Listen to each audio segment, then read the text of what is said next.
All right, so let me introduce myself. My name is Alejandra Puente, and I teach eighth grade science at Parkland Middle School. This is my fifth year teaching here at this campus. I have taught sixth grade math and sixth and seventh grade science as well. Um, so, station rotation for the middle school, I'm going to be sharing what I have implemented and is working in my classroom. So, as we go through this session, I would like for you to be thinking, how can you create a station rotation in your classroom? Okay. Here's our agenda. I'm going to frame the lesson, define station rotation, talk about the benefits, demonstrate how I use it in my class. I'm also going to provide examples from other content areas at my campus. What are some concerns? And then how can you be successful, as well as student feedback. And then we'll end with our closing task. So the way I do it in my classroom is I always call on a student to read out loud to the class what our objective is going to be. So if I could get Ms. Torres to read our content objective for us. We will identify components and benefits of using a blended learning station rotation model and observe how it is being implemented at Parkland Pre-Engineering Middle School. And our closing task, Ms. Nunez, could you read that for us, please? She might be frozen. How about Wendy? Wendy, could you read it? I think. Let me see. I will. Yes, the closing. I will reflect on my lesson plans and describe how I can implement station rotation in my classroom with a 2-minute quick write. Yes, and I hope to hear from some of you at the end. So station rotation, students rotate through various learning activities. It can be called stations, it can be called centers, but traditionally you want them to physically be moving just because it changes the scenery and their mindset. But there can be options where the station rotates and the students stay in place. But to be considered a blended learning station rotation model, one of the activities must be online, at least one of them. And then ideally, you want to have an offline activity and an online activity and a teacher-led station. And here's the link from the blog from Catlin Tucker.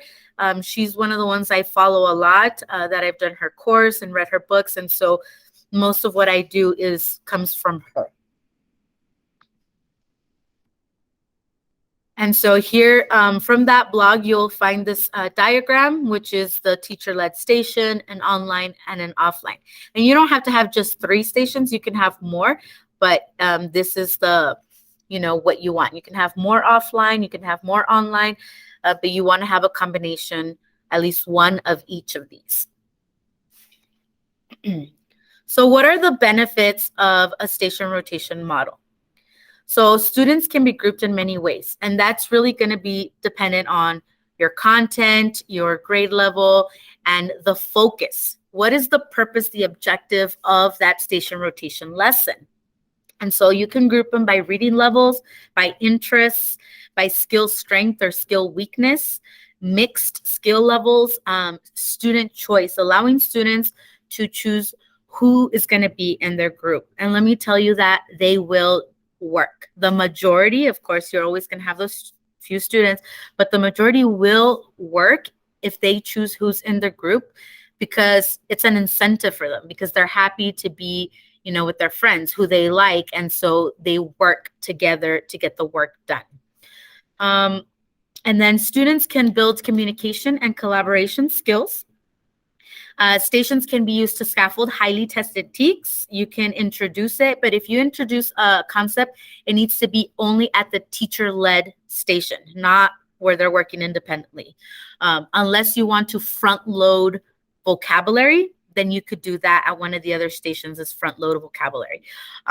You could review and practice content. It helps create meaningful experiences through choices and engaging activities.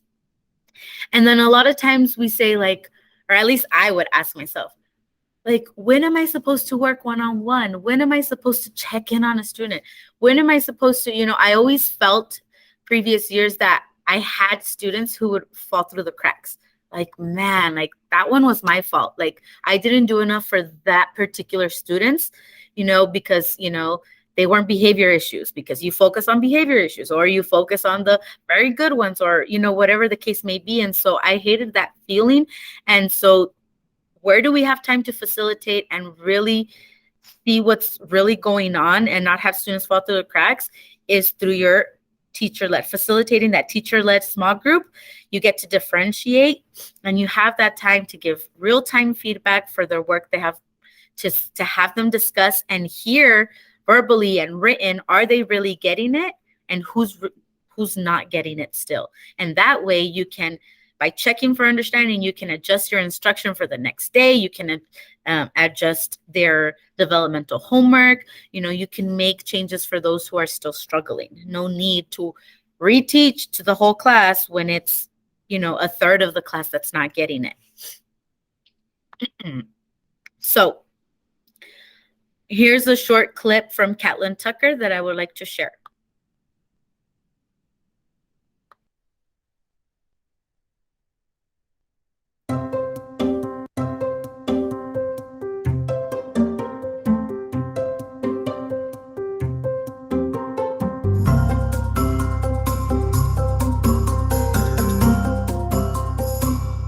All right, you guys are already in the station rotation groups you're going to stay in today. So this will be station rotation 1, 2, 3, and 4. Each of the rotations has... I think there's a lot of reasons why it's effective. I know for me, there's really clear reasons why I do it. A lot of teachers are dealing with large class sizes, and it can be really challenging to personalize instruction, to differentiate instruction for really varied skill levels. So for me, it creates these smaller learning communities within the larger class and creates more opportunities for me to work with small groups of students. There can be multiple stations that don't require technology or have technology. They're completely offline stations, and that flexibility makes it really attractive for a lot of teachers, particularly those of us who don't have a ton of technology at our disposal. And so what I tell teachers when I'm training is go horizontal with your agenda, which means lots of teachers plan their lessons with a linear agenda. We're going to do this first, and then this, and then that. And they might have 3 or 4 tasks on the agenda for that day. And so my idea is if you kind of go horizontal and you just take each of those tasks and make it a station, it's an easier way to kind of go from a traditional lesson plan to a blended lesson plan. So if we're going to read an article, if we're going to have a discussion, if we're going to go over grammar, why not have a small student-led discussion group, a small group reading and doing annotating, and then one group over here doing the online grammar piece. So we're still getting through everything that would be in a traditional agenda, but it's happening in stations as opposed to us walking through it kind of lockstep as a class. And when you move through a lesson lockstep as a class, there are fewer opportunities for kids to get support, ask questions, and so stations just create that kind of natural environment where kids can collaborate, they can problem solve together and ask each other questions.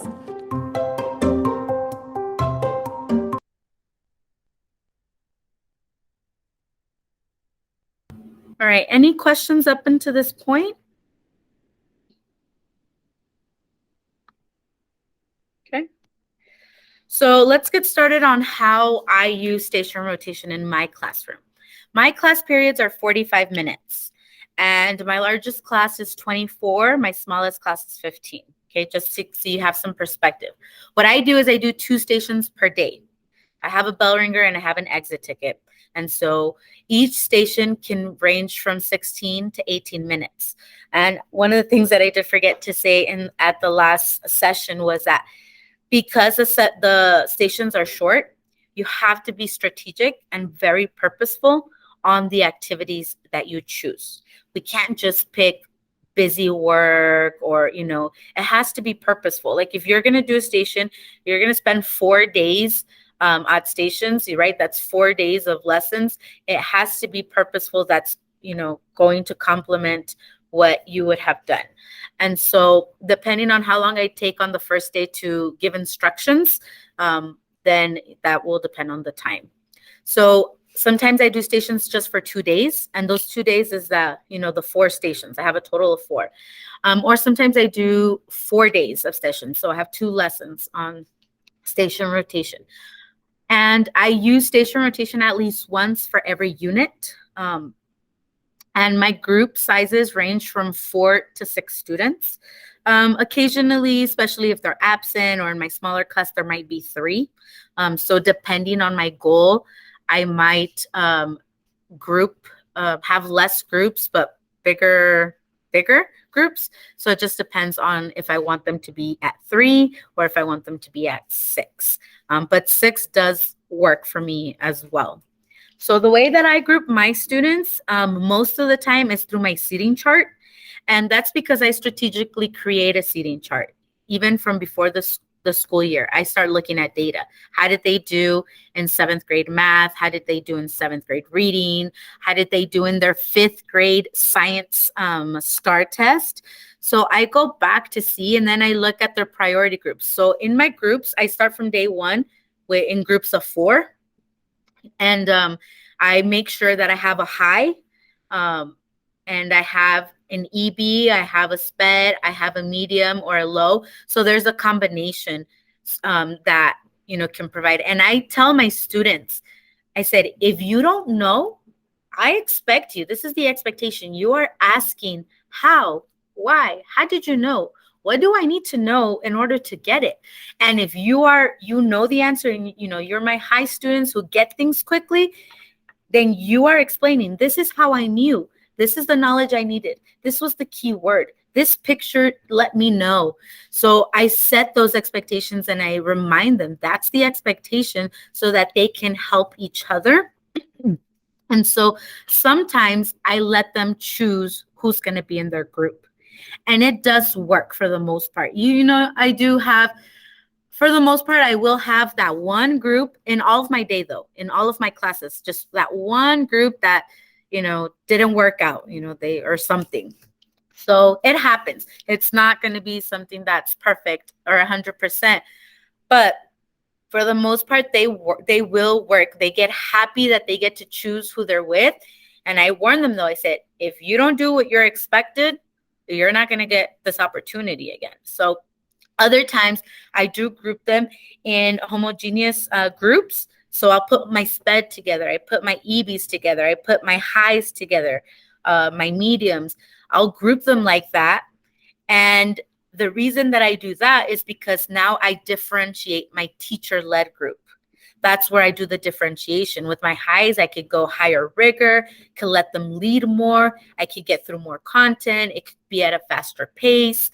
And so with my other groups, if they're my EBs, especially if they're new year, I could do a little bit more, translating or use more body language, more visuals, go slower at their pace. And because it's a small group, even in your low groups or your priority groups, they still have different paces. So I'm able to work one-on-one within my small group because I'm like, okay, where are you at? I check in individually depending on what we're doing or that discussion. And they feel safer because it's a small group to participate more than if it was a whole group activity or discussion. And then one of the things that I do follow from Catlett Tucker is I make sure I have an online activity. I have an offline collaborative activity, and that is usually my focus is on vocabulary. I have my teacher-led small group, and then I have a would you rather. And this is the one that promotes that student agency. The would you rather online or offline? The students will get to decide, do they want to do the online activity or do they want to do the hands-on offline activity? And they also get to choose, do they want to work independently or do they want to continue working in the group or they can work in pairs? So that's their option on how they want to do the station. So this is my classroom layout. This is one of them. I have my picture word wall, which I'm right here. You can see it. So I have station 1 right in front of it. or right near it, because since my station 1 is an offline activity, so they don't have resources on the computer, they and the focus is vocabulary, I need to provide them with something, for the ones that don't know. And so it's usually a game. What I've been doing is I've had them play Heads Up. And so with the Heads Up, I have my I'll show you a picture. I put the words, and just like Heads Up, they play. And so here they do it. They stand up right in front of the word wall, so that if the rest of the group is all stuck and they don't know how to describe or what to say for that word, they have to read the definition for my word wall. So we have to think about, what do our students need and what barriers can I remove, what can I provide? So I always do it here in front of my word wall. And then my station 2 was on the other side. I have my online activity. I have headphones there, so that if they don't have their own headphones, I'm providing headphones for them. And here I also give them a choice. It's an online activity, but on there they will have a choice on which one to start with sometimes, or I tell them, okay, you have to do 2 out of the 3. So it just kind of depends. It can change a little. Then I do my small group on this side, and then my would you rather on the other side. And on my one screen TV, I have the timer. I have the time the class, and that's where I have that displayed for students to see. Another option that I've done is through Donors Choose. I was funded for bean bags, because one of the components of a blended learning campus is to have flexible seating, where students have the choice and option of where they want to learn, where they want to sit, and all that. So there's these giant yellow bean bags that I have, like you see here. I have 3 on one corner and 3 on the other. So sometimes I do station 2, which is the online activity, at the bean bags. And so from station 1, they would go to one of these bean bags. I tell them 1 student per bean bag, And so that's why I have 6, because the maximum in my group would be 6. And so they'd go there. And then I noticed I changed my teacher-led small group. I put it closer, because you have to have some proximity to keep an eye out, so that they feel, oh, the teacher's there. Another thing is that at our campus, we use NetTop. And on NetTop, we get to see what students have on their screen. So I have, even though I'm in my small group, I have my NetTop there open so I can see. That way, in case I do have an issue, I don't need to interrupt my small group. I don't need to leave my seat. I click on them and I type them a message, get to work, get off Netflix, stop playing games, whatever it is, without making any noise or interruption. And then they go back to working. So that helps a lot. And then my station 4, would you rather. So that's my other layout. So here's some pictures. Again, my word wall. And here's the for the Heads Up, I just get the strips and write the words. And so I have them upside down. So when they grab them, they're not supposed to look at them. So they place it over their head. And then here's the students at station 2 for one of the times that I did it. And notice the student at the top took off his shoes. So he was very comfortable. He enjoyed. They enjoy being at the beanbags. They always ask, and I tell them, if you're following directions and you're doing what you're supposed to, you can be at the beanbag, but you have to earn it. So here's a lesson plan template that I use from Catlin Tucker, in addition to regular lesson plans. And I do this for myself to help me stay purposeful, focused, so I know exactly why I'm doing the station rotation. She calls it whole group rotation. And so that way it's purposeful and it helps me to stay structured, which is one of my weaknesses. So I'm trying to become a more, have more structure. And so here, I'm going to share this presentation with you, so you will have access to the template by clicking on the top left. It has the link to the to this so that you can see it, but it breaks down like exactly what each station will be. And notice at the offline learning activity, it has the actual vocabulary words that I'm targeting. And so I make sure that I have those words on my word wall when I'm doing this. And so the top one here was on 8.11b, and that was over 2 days. And then 2 other days, I was scaffolding here. These were 7th grade TEKs, but that are very important for the success of 8th grade. So I was scaffolding those through 2 days, through those stations. And so here are some examples of what my bell ringers and closing tasks look like. And this is because one of the focuses for our campus this year is speaking skills. I get students out of their seats, find partners, and do discussion. So as you saw, my word wall was empty. So this was right at the beginning of the school year when I was still getting things situated in my class.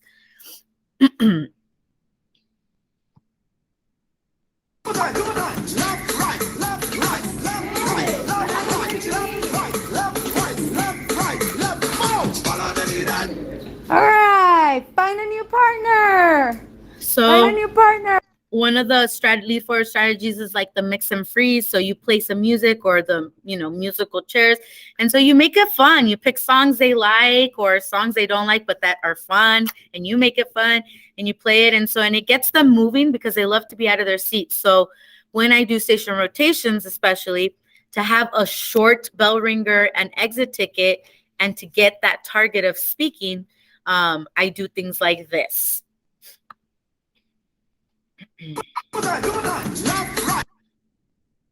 These are my station directions that I create. So I put all of the instructions, and I've been lucky. My son's in 8th grade, so I've been lucky to ask my son. I ask my son for help, and I say, okay, read this.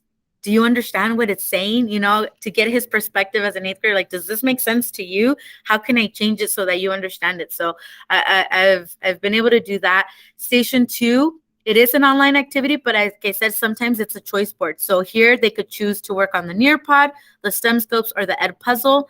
And I always tell them it changes. Like here it said they needed to do at least 2 of them. Sometimes I say you must start with this, and then you can pick from the other ones.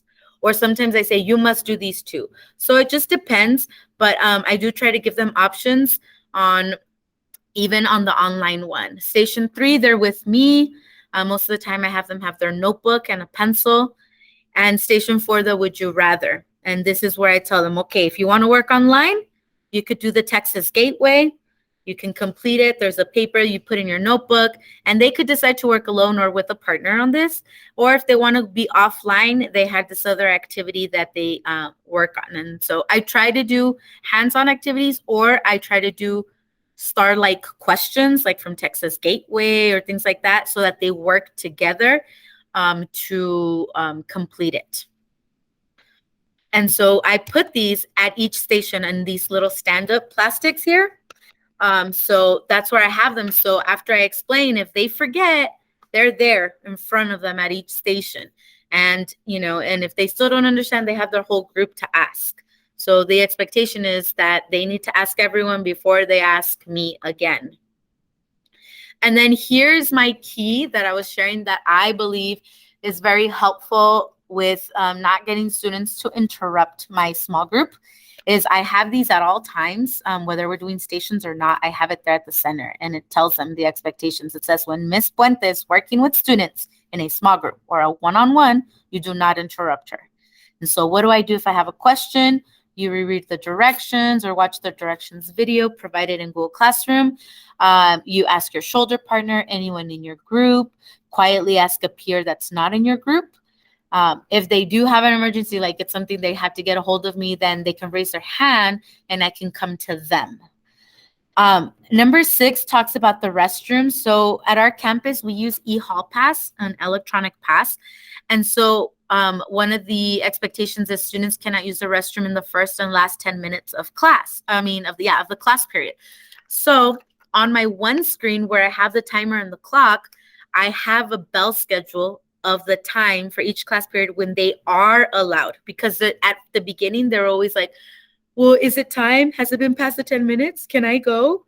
Is it the last 10 minutes? And so I was like, how do I tackle this issue? I cannot be waste time answering students like, go look at the clock. And they don't know how to look at the clock. They don't know how to read a clock. So I created that bell schedule. So the expectation that I told mine was, nobody asks me to go to the restroom anymore. You are old enough, and there's a setting on eHall Pass where you give them the power to start and stop their restroom pass. So I tell them, no need to tell me. I have eHall Pass open and it notifies me when you're going to go to the restroom, so I can know. So it is your responsibility. If you need to use the restroom, you look at the one screen, see if the time you have on your Chromebook is the time when in the time you're allowed to go. And then, hold on.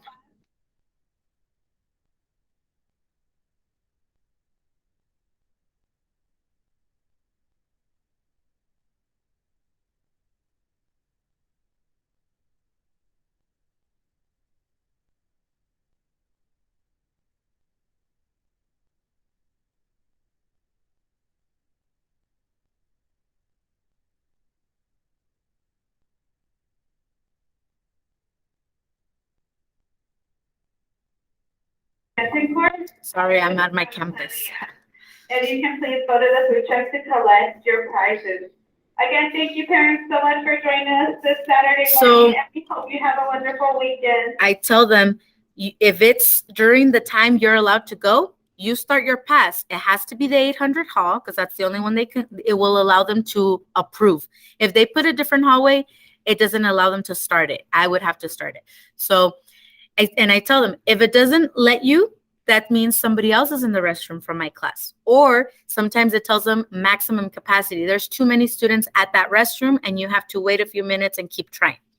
So that's how it helps me with can I go to the restroom? Can I go to the restroom? And interrupting my small groups. Here are some pictures. The top left ones are students playing heads up. And then you can see at this one right here in the middle, they were doing the Would You Rather station. At the bottom left, this was a station one where the focus was on key vocabulary words from an article. And here on the right is a student teacher, Miss G, who was helping me that day. And so she was working with them, this small group where these two right here are first year EBs. And so she was there helping that group.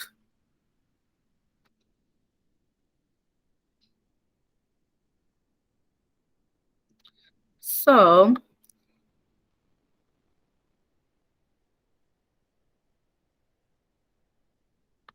here's a video. This was my first time doing station rotation on week 3 of the school year. And I recorded the whole session. So if you want to take the time to skim through it on your own, my whole class period, you can do that to see how it was. But I recorded it. And so that way I can see, okay, how is it going? And there's a link also at one of the slides at the end. So you can access that. That way you can see how it ran. All right. Any questions up until this point that I can answer? No? Okay. So here are some of the concerns that I had. So this is my 3rd year doing blended learning. And I would do lots of trainings, lots of PDs, visit campuses. And my questions were like, I need to see it, like actually see it happening. Because I'm a visual auditory learner. So I need to see it happening. And I would be like, but my students, like, how do you get your students to be accountable and actually do the work? Like, I know my students, they're just going to play, they're going to talk, or how can I have a small group if the students from the other stations will interrupt me? How much time will planning a station rotation take? I'm too tired to be innovative. How many stations should I have? Won't students be too loud? I don't have time to do a station rotation. If I do, then when will I teach, right? Or what if they don't listen? And so I had all of these concerns, and they're valid. But this school year, I decided that I was going to risk it. I felt that this school year was the perfect year for me to risk it. And if I failed, it would be okay. And if I failed, I would just make it work, change it up, try something new. Because you were coming from COVID, students are coming with huge gaps, things are not going to be perfect. And so I just felt like I'm going to step all in, get out of my comfort zone and try something new and apply what all the research says and Catlin Tucker and the books and all these trainings, what they say works, I'm going to try it and see if it works and make it my own. And so I want to share what I believe is how to be successful at station rotation and what I believe has helped me to be successful, because for the most part now, it's not perfect. They're always going to have that handful of students that no matter what you do, they just don't listen. They just don't do what they're supposed to, or they just don't behave. You have issues. There will always be those students. But we can't base, or I think I should not do something because of those few students, And so what has helped me be successful thus far this school year is relationships. Really focusing on relationships. And this is tough because the issue is not with the students. The issue is with ourselves. I had to train myself. It has to be a shift in our thinking. I had to change the way I think. I had to change my beliefs and how I do things, and change how I behave and interact. And that's hard, changing and growing. It's not easy. Like that requires, we've been doing things however long our age is. It's difficult, it requires work. So changing me to adjusting myself to make sure that I am building relationships with all my students, not just some, not just the ones I like, even the ones that drive me crazy sometimes. And I'm like, can you just sit still and not move, right? Sometimes even them. And so building that classroom culture right from day one. So on the first day of school, I never do any work.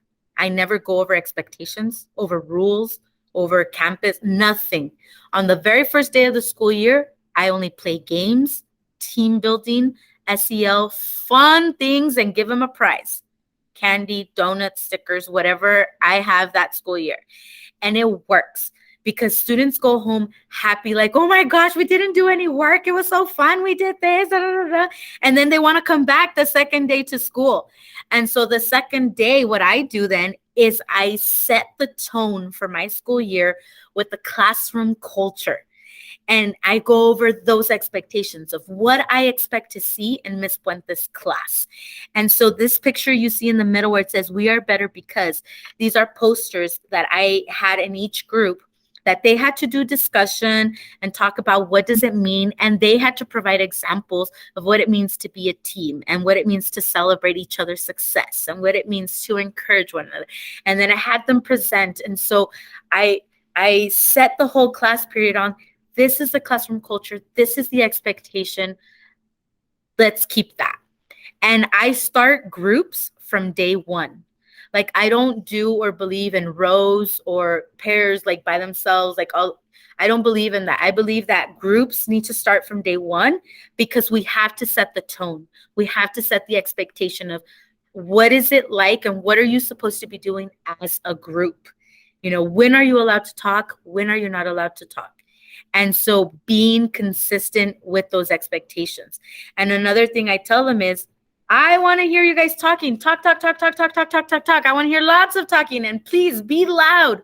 But I tell them, save the chisme for lunch, should save it for after and before school. All those conversations, they better be purposeful and they better be on the topic or content that I'm asking you to discuss.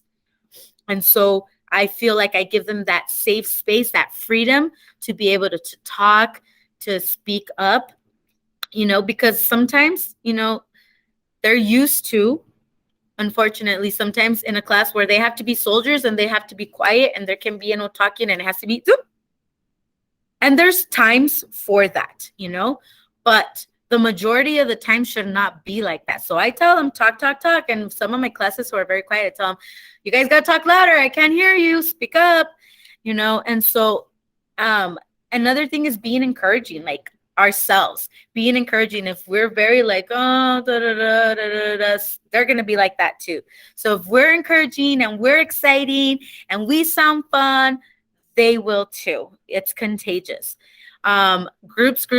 I cannot stress them enough about being in groups.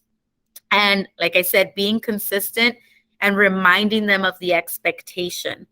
And it just takes practice. It takes practice doing station rotations, actually doing it. And when you fail or things don't work, it's okay. Things haven't worked for me. And that's how I've been adjusting and tweaking and just making it my own that works for these students and works for me. And so that's what I encourage you is to keep practicing until you find something that works for your style and for your students. So, one of the things about relationships I forgot to mention is that here I have all of my students' birthdays displayed, and I celebrate their birthday at the end of the month. So like this past week, I celebrate all my November babies, and I buy them donuts, and so I just celebrate them. So it helps to build that relationship that I care about them. And then on the left here, something I created that's very elementary, but it works, giving them that option to share how they're feeling that day. And so whenever they need it, they go and, they change their PIN, if they're feeling sad or mad and they need a check-in, or if they don't, they just, but I know how they're doing. And so that's something that has been very helpful. So now I'm going to go into some examples from other content. I have Miss Mora here. She's 8th grade ESL class. And so many of these students are my students. So they get to experience stations in my class in science, and they're also experiencing in their ESL class. And so for Miss Mora, because of COVID and all these things, she preferred that students not move physically. And that's, perfectly, there's no one fit model. Like you can adjust and make it your own, and you can absolutely do this. So what she did is she had her stations rotate instead of the students. And so she had her stations in boxes. And another difference with her station rotation is that they worked at their own pace. And so let me go to that. So here were her choice board expectations. And so what they have to do is that as a group, they have to decide and agree which activity to work on first and the order they want to do it. So they do have to be working together, and they get to work at their own pace, at the group's pace. So maybe one activity they needed a long time, another activity they didn't need that much time, but they have a due date, and they know that they have to finish all of those activities by that due date. So if they didn't finish in class, they're going to have to finish at home. And so the next slide is an example of those activities. She had some vocabulary, some quizzes, she had ed puzzle videos, and then she had Lexia word study, Lexia comprehension, Lexia grammar, and then her teacher group as well. So that's one option on how one of our teachers is doing it at our campus. And then we have our 7th grade math teacher, Ms. Gutierrez. This link right here will take you to her actual stations that show you what each station is about. But this is a model she shared. She also has a 45-minute class. And the students move at their own pace at this station. Okay, so they're working individually. And she has 4 stations. That 5th station, which is the teacher-led, she only pulls out the students who didn't complete the homework. So on Monday, she'll assign a homework. And then if they didn't do it, or if they struggled or didn't do very well on it, those are the students that she pulls out to intervene and do the small group with. And so that was hers. And then the next one is going to be, which is one of my personal favorites that I've learned from her, is a 6th grade advanced math. She throws glow parties. So she does her stations in the dark. And I think that's awesome. And I can't wait to copy that and do it in my class as well. So what she did is she had 4 stations, and she was reviewing ratios, proportions, 1-step conversions, and 2-step conversions. For her, each station lasted about 8 minutes because she wanted them to keep going like around. Whoops, give me a second. Okay. And so she recommends no more than 5 problems or questions at each station, and she had a minimum of 4 students at each station. So at station 1, it was a Jenga station. So students got to play Jenga, and the focus was on ratio problems. So here, if the student got the correct answer, or whoever got the first problem right, they get to go. So as long as they get an answer right, work out the problem, they get to take their turn on Jenga. And they have whiteboards with neon markers to do their work. At Station 2, you have a Connect 4 game. So students get to play Connect 4. And since Connect 4 is for 2 players, here they work in pairs. They also have a whiteboard with neon markers. And here they work together to solve a problem. And when they get it correct, it's their turn to play. So the students are excited because they want to work the problem. They want to get it right because they want to play. Station 3 is a ring toss station, and their focus was on one-step conversion problems. So here they had the ring, and they had to toss it, and whichever bottle it landed on, they pick up the smart pal that's underneath, and they had to solve that problem. And then Station 4 was a tic-tac-toe station, and this focus was on two-step conversion problems. And so here, again, they worked in pairs. One pair had an X, the other an O. The pair that answered the question first gets to put their letter first. And so they just keep going. Now, here's the cool part, that's something I learned that I would like to try as well, is that after the first rotation, she had one of the students at that station stay behind as an expert. And so when the new group came in, that expert student would teach those students or give the directions and explanation on how to do the activity and help them with the problems if they struggled. And so I thought that was really cool. And so when it was time to switch, she would assign a new expert from that new group. And so that old expert would move on to the next station. And that way each student had a chance to be an expert student. And so I thought that was a really cool idea that I would like to use at one point. So let me stop here. Are there any questions up to this point that I can answer? And let me post the link to this slide presentation. That way you can have access to it to look through the resources, the links that I have on there, and the videos as well. No questions? All right. I have a question. Yes. For the ones like that you showed us with the games, how do they know if the teacher's busy with like a group? How will the kids know that they got the question right? So for this one, and sometimes I do stations like that too, sometimes there is no teacher-led station. So then you're going from station to station monitoring, and you have your answer key. And so that's how you go and monitor and adjust and have an answer key and help the different stations. So yeah, so you don't always have to have a teacher-led station, depending, like I said, what's the focus and the objective for those stations. And so you do want to have them because those teacher-led are important.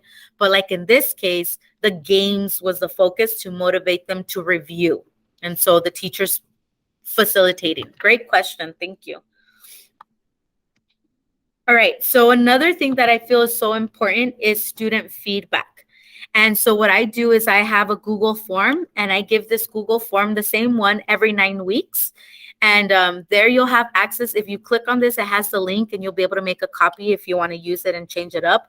But I ask students to give me feedback about my teaching. So we have to be open and willing to listen to students tell us that they don't like it, that it sucks, because you will have those students that, will tell you things. Or if they tell you, try this, or I didn't like this. So we have to be open, but it's very important because you give them a voice and they feel heard, and they feel like, oh, the teacher's acknowledging what I think and what I feel and what I want. That's part of the relationships and incentive for them. Like they want to then do what they're supposed to do. They want to follow the expectation. So on the next 3 slides, I'm going to show you some of the responses that my students have given me from the last 2 that I've given them. Now, some of the questions that I've asked is, what are some things that you enjoy about this class? And I'm going to highlight a few. I enjoy all the group activities we do, such as the escape rooms. So that's another thing that I do, escape rooms. I enjoy activities the teacher gives us. I like stations. Talking and working in a group with my friends. Stations and a lot more. I like the stations. in going in groups and being able to talk with people. So they like it, and why not use it to our advantage, what they enjoy. Here are some more. I enjoy the hands-on activities and when we get to move around the classroom. So that's why I like to do a lot of moving activity. And that takes practice and consistency to teach them the expectations so that they're not horsing around. I really enjoy how we get to work together and learn at the same time, which is very fun. I enjoy the liveliness in the class that comes from the teachers. So it's important that, how we are, how we perceive ourselves, because it rubs off on the students, and so we got to use our own personality. We're different, and use it to our advantage to get to the students. This class is very hands-on. I work better when I get to do projects or experiments. The group activities, we do group projects, interaction with others, work with my friends. So they like that they get to work with their friends. And so they do work because they have that opportunity. The other question I ask is, what are some things you think we could make better? Think about what would help you learn in this class. So some of the things that stood out is something that would make this class better would be more physical activity. So they do like to do active things, okay?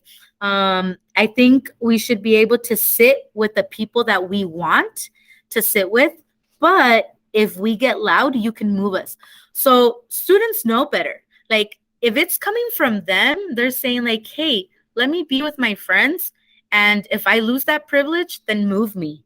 I think that's more powerful than when it comes from us, like nobody likes to be told what to do, but when it comes from you, it's different. And there's another one. So things that could make things better is by doing things in groups. So they like groups. Here's the other one that's really small. It says, let us choose where to sit. And then in parentheses, it says, you can say no because of grades or behavior. So they're saying like, give us this incentive, and they will work. Oops. All right. So I do have a little, I'm going to skip this one, but there's this video, another science teacher in middle school that's doing station rotations and some student testimonials. It's only 3 minutes, but you're welcome to see it on your own time. And are there any questions so far up to this point that I could answer? Okay. So I'm going to give you some time. Our closing task was that you would reflect on your lesson plans and describe how you can implement a station rotation in your classroom with a 2-minute quick write. So hopefully you have something to write with. Take a couple minutes to think about that and write something. And I would like to hear from some of you in how can you make this your own? Maybe a previous lesson you've done for another school year, or maybe something that's going to come up. How can you implement this, or how would you like to implement a station rotation in your classroom? So let's take some minutes to think about that, and you can jot that down in your notebook or paper or anything.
Looks like everything's going well, Ms. Fuente.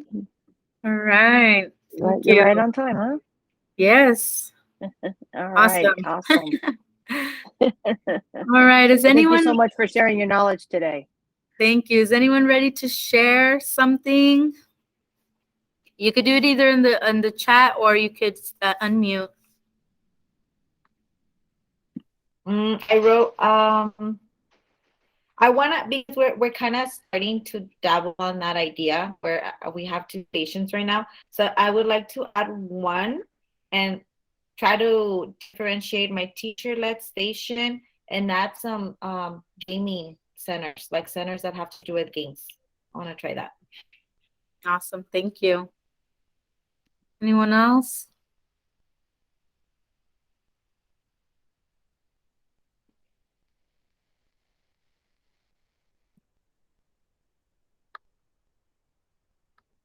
And you guys did get had access. I put the link. You did get access to the presentation, right? Okay, perfect. Thank you. So, and then here are some resources from Catlin Tucker, those videos from my classroom that you're welcome to view. And so just thank you for your time. And here's my contact information. If you have any questions, my email, my phone number, and my Twitter. I tweet a lot about the stations or just other activities like the playlist. I didn't have time to mention that, but that's a whole nother game right there using playlists, which are choice boards. Everything that I do for the most part, I tweet about it and put pictures or videos. So you're welcome to follow me if you like. And that's the end of my presentation. Thank you. Thank you.